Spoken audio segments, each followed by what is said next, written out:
ಅರಕಲಗೂಡು ತಾಲೂಕಿನ ಕಟ್ಟೆಪುರ ಗ್ರಾಮ ಪಂಚಾಯಿತಿ ವ್ಯಾಪ್ತಿಯ ಮಲ್ಲರಾಜಪಟ್ಟಣ ಗ್ರಾಮದಲ್ಲಿ ಮೂಲಭೂತ ಸೌಕರ್ಯವನ್ನು ಒದಗಿಸಿದ ದುರಂತ ಕಟ್ಟೆಪುರ ಗ್ರಾಮ ಪಂಚಾಯಿತಿ ನಿರ್ಲಕ್ಷ್ಯ ಮಲ್ಲರಾಜಪಟ್ಟಣದ ಚರಂಡಿಗಳನ್ನು ಕ್ಲೀನ್ ಮಾಡದೆ ಕೊಳೆತು ನಾರ್ತಿದೆ.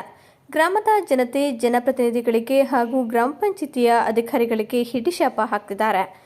ಗ್ರಾಮ ಪಂಚಾಯಿತಿಯ ವೈಫಲ್ಯವ ಎಲ್ಲ ಜನಪ್ರತಿನಿಧಿಗಳ ನಿರ್ಲಕ್ಷ್ಯವೇ ಎಂದು ತಿಳಿಯುತ್ತಿಲ್ಲ. ಇದೆಲ್ಲ ಗುಂಡಿ ಒಳಗೆ ಹೋಯ್ತೆ, ಹುಳ ಎಲ್ಲ ಬರ್ತವೆ, ಅದೇ ಗಲೀಜೆಲ್ಲ ಬರ್ತದೆ, ಕುಡಿಯೋಕ್ಕಾಗೋದಿಲ್ಲ ನೀರು. ಒಂದು ದಿವಸ ನೀರು ತುಂಬಿಸ್ಕೊಂಡ್ರೆ ಸ್ಮೆಲ್ ಹೊಡಿತೇವೆ.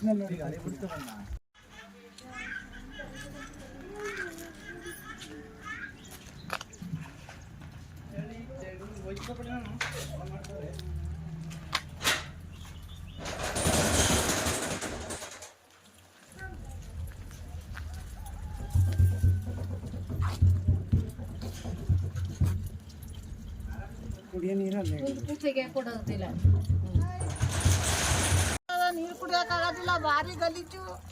ಈ ಥರ ಹಿಂಗೆ ಡೈನೇಜ್ ಬಿಟ್ಟು ಏನು ಮಾಡೋದು? ಮನುಷ್ಯನ ಕಾಯಿಲೆ ಬರ್ತಾ ಇಲ್ವಾ? ಇದು ಹೇಳಿಲ್ವಾ ಗ್ರಾಮ ಪಂಚಾಯತಿಗೆ?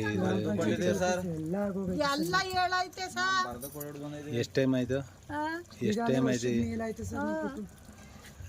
ನೋಡಕ್ಕಾಯ್ತು ನೋಡಿ ನಮಗೆ ಇದು ವಿಲೇಜ್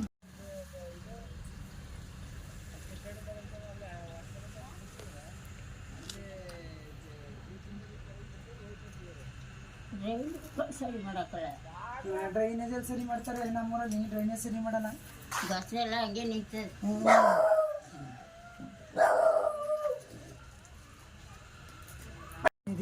ಕ್ಲೀನ್ ಮಾಡ್ಕೊಡಿ ಅಂತವ್ರು ಯಾವುದೇ ಸಹ ಕ್ರಮ ಕೈಗೊಳ್ತಾ ಇಲ್ಲ ಅವರು. ಇದು ಯಾವ ಊರು? ಮಲ್ಲರಾಜಪಟ್ಟಣ. ಎಷ್ಟು ಟೈಮ್ ಆಯ್ತು? ಕೊಟ್ಟಲೆ ಒಂದು ತಿಂಗಳಾಯ್ತು. ಅವಾಗಲೇ ಹೇಳ್ದೆ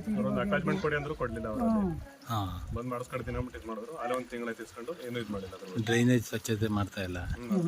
ಇದು ಕುಡಿಯೋ ನೀರಿಗೆ ಪೂರ್ತಿ ಅದ್ರ ಒಳಗಡೆಗೆ ಹೋಗ್ತಾ ಇತ್ತಲ್ಲ ಡ್ರೈನೇಜ್ ನೀರೆಲ್ಲ, ಕುಡಿಯೋಕ್ಕೂ ಹೋಗ್ತಾ ಇಲ್ಲ.